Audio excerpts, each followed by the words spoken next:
अस्सलाम वालेकुम फ्रेंड्स, आज मैं आपके लिए लेकर आया हूँ पुर्तगाल 50 एकोर्डोस 50 पीटी। ये क्वीन जो कि 1988 का क्वीन है,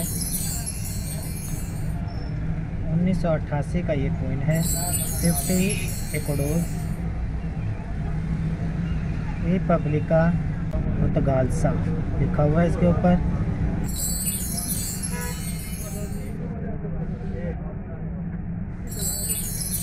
ये बहुत ही खूबसूरत एज्ड है, खूबसूरत बनाया गया है। ये इसके ऊपर एक शिप बनाई गई है,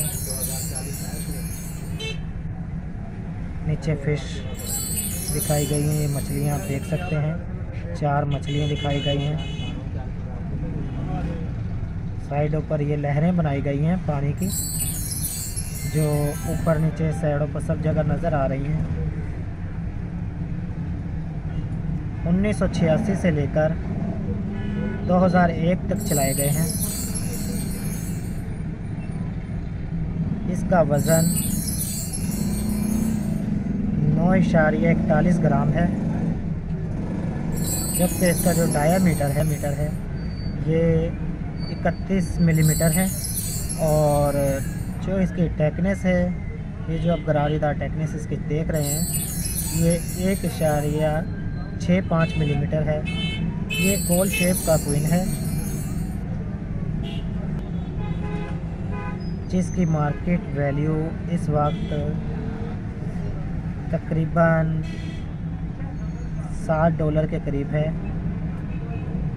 यानी कि पाकिस्तानी हिसाब से ये तकरीबन 2000 रुपये का सिक्का है। रुपीज़ में अगर बात की जाए तो अगर आपके पास 1988 वाला ये सिक्का है तो आपको ये दिलवा सकता है तकरीबन इंडियन रुपीज़ में 850 रुपये से लेकर 900 रुपये तक, और पाकिस्तानी रुपीज़ में ये तकरीबन 2000 रुपये का सिक्का है हुआ है। और नीचे 4 मछलियाँ दिखाई गई हैं। बाकी जो ये आप देख रहे हैं, ये कोई लिखाई नहीं, ये समंदर की लहरें दिखाई गई हैं। स्लीप वाला ये जो आप देख रहे हैं, ये देखें, ये एक स्लीप बनाई गई है, जैसे कि ये निशान भी स्लीप क्रिश्चियंस को जाहिर करता है। हमारे चैनल को सब्सक्राइब करें, लाइक करें और दोस्तों के साथ शेयर भी करें, ताकि हमारी हौसला अफजाई हो सके और हम इसी तरह की और भी आपके लिए वीडियोस लेकर आएँ और बहुत सारी इन्फॉर्मेशन दें आपको। मिलते हैं नेक्स्ट वीडियो में, तब तक के लिए अल्लाह हाफिज़।